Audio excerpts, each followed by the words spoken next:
Good day, everyone. I'm Azimulo Tong. This is group presentation for educational studies for term.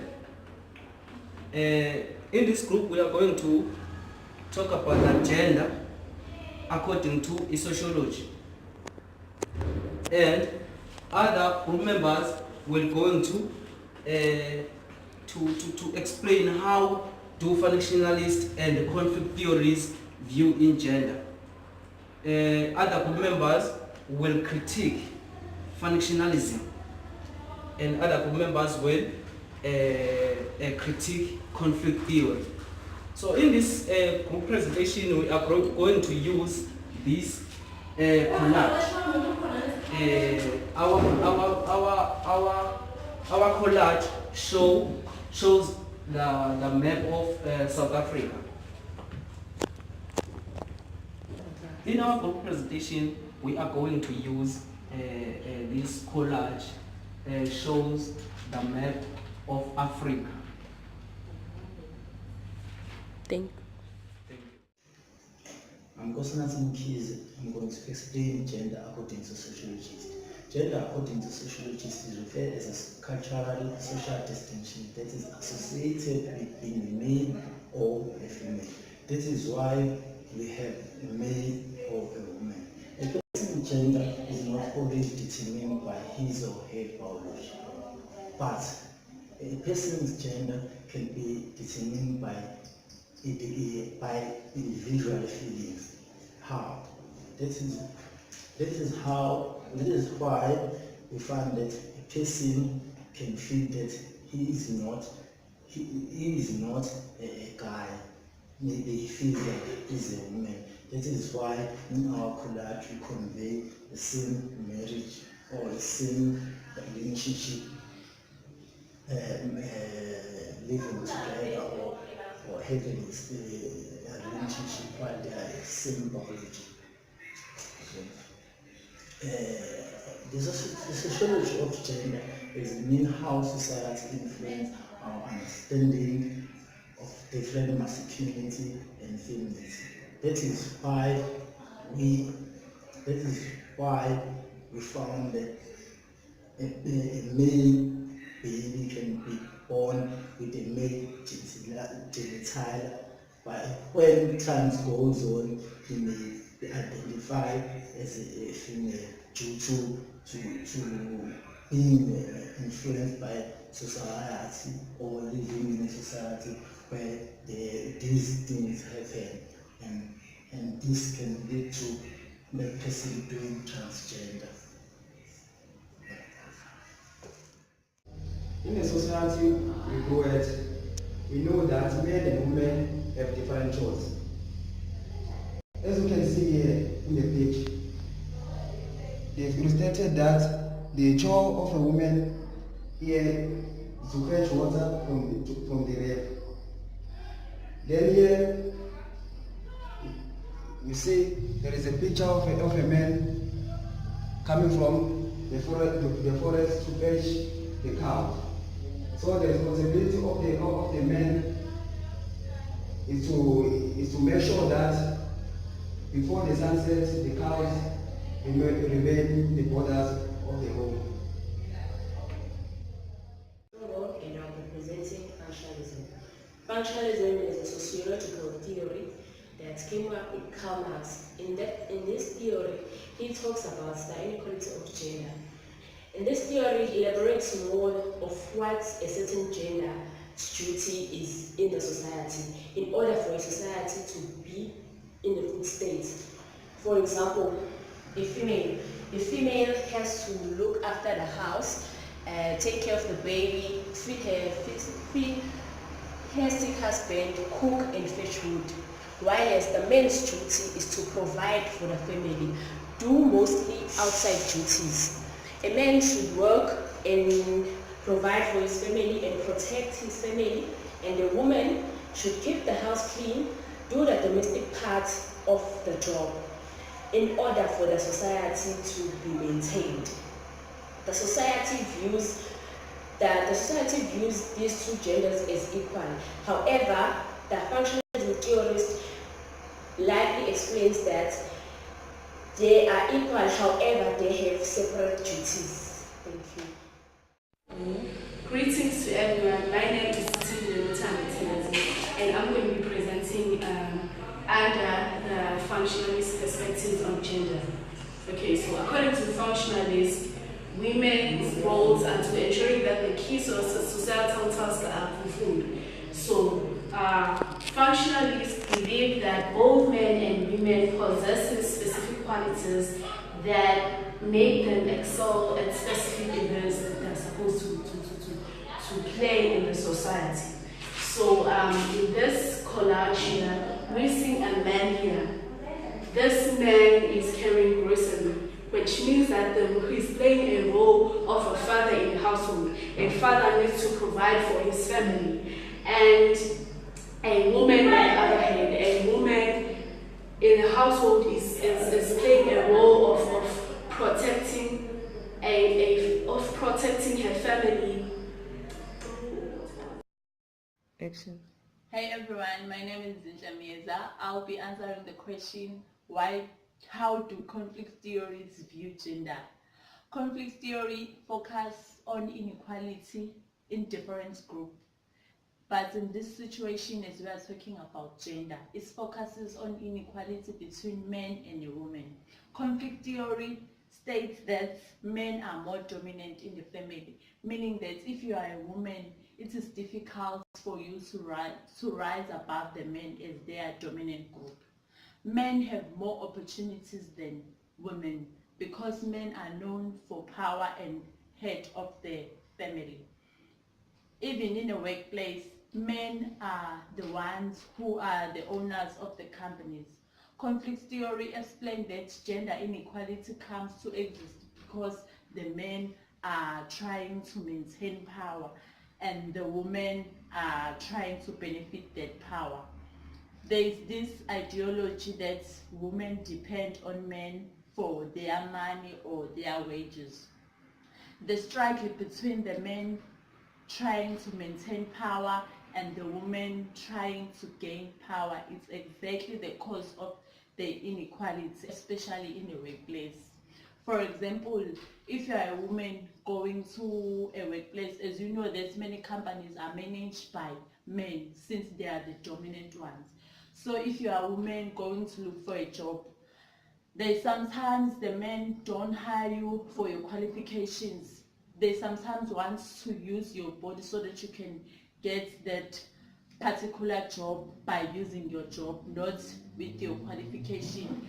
They don't want us as women to show our qualification or to show that we can do anything, whether we are women or we are men.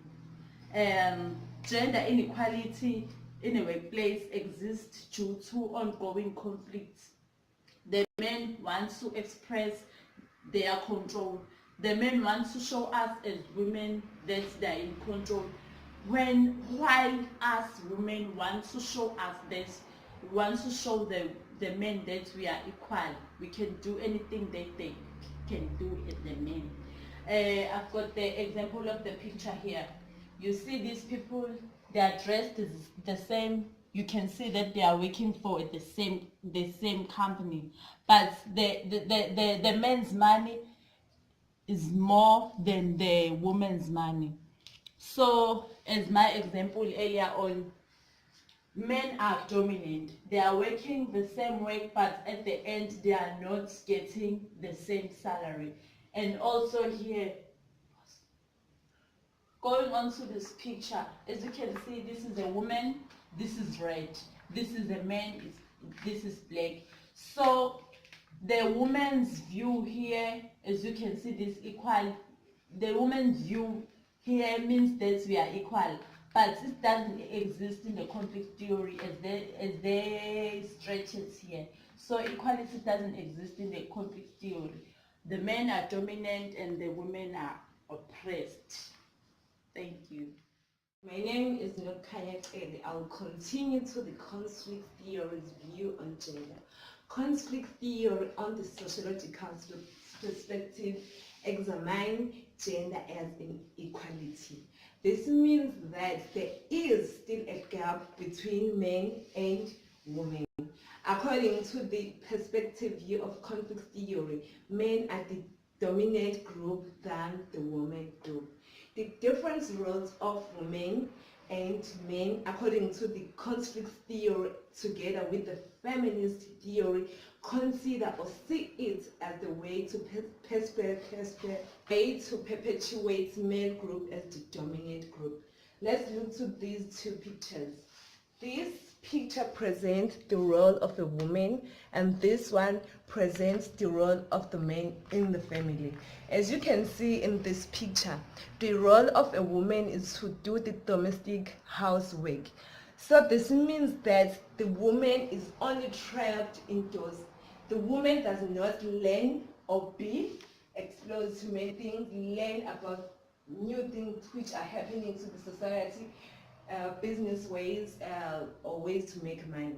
While the man goes out to work, they'll meet new business people, learn new things on how to raise money, and that way men become the most dominant group in the society or even in the family. Okay, let's look to men versus women in sports. As you all know that the men are most recognized in the sports. Like for example, after a few years we celebrate men by the FIFA World Cup. Okay, let's take it back here to South Africa. In South Africa we have Banyana Banyana, which is a soccer team group, and we have Bafana Bafana, which is a male soccer group. If Bafana Bafana is playing, you'll find that there will be like many supporters in the stadium. But when like Banyana Banyana, which is a female group, it will only have few supporters. This only means that even in sports, men are more and more dominant than women. Thank you. I'm going to talk about functionalist view, or I'm going to critique the perspectives of functionalist based on gender equality.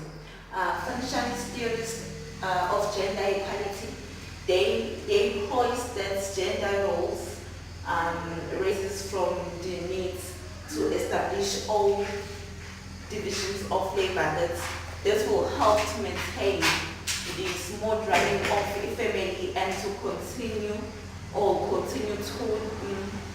to maintain stability in the society. They believe that a society or the family should be made up by the male and female. They leave out people who are bisexual or transgender people. Like here in our college, we see that this is a male protecting his family, which is what the functionalists believe it should be happening in the society. They believe if male protects, females protect from our families, they are maintaining stability within the society. Forgetting or leaving out people who are transgender, that they leave out or don't teach each generation in the society or the young ones that families can be made up by two same genders. Like they can be a father and a father in a family, or two mothers in the family. It doesn't matter. My name is Shuli Bondelu Tuli. I'm going to answer question number 3, but I will focus on the critical of conflict theory in gender. Conflict theory argues that men are superior than women. According to the conflict theory, men and women should be treated the same. The conflict theory puts aside the fact that the physical body structure of a woman is weaker than a male. There are types of works that will be difficult for women to do. Women should be treated special as women, but be given more opportunities in education and to choose what they want to do. Like if we see here in the future, if we're talking about opportunities, we're talking about here, women can be a taxi driver like men. It's not supposed to be a man only who can drive the taxis. And also here, the mechanic, a woman can be a mechanic. Here we see a woman trying to fix a car tractor. Thank you. My name is Yamtanda Ndlovu. I'm concluding on what all the members of the group have been said, what the theory said in viewing gender using the conflict theory and the functionalist. Gender issue has become so important in a way that many people think that gender plays a very important role in the society. Public views on gender have become so exact on a certain issue till it is being accepted as a fact by the community. For instance, issues encompassing equality, inequality, and stereotyping on gender nowadays attracted most people's attraction. Okay, although equality, inequality, and stereotyping has created many problems. However, if we view it positively, it still have many things to gain from it. We as the society should know how and when to react to these issues appropriately. Gender issue has to be treated properly as it tends to create more trouble if we handle it pessimistically. Moreover, it involves all kind of human beings, no matter we are a man or a woman.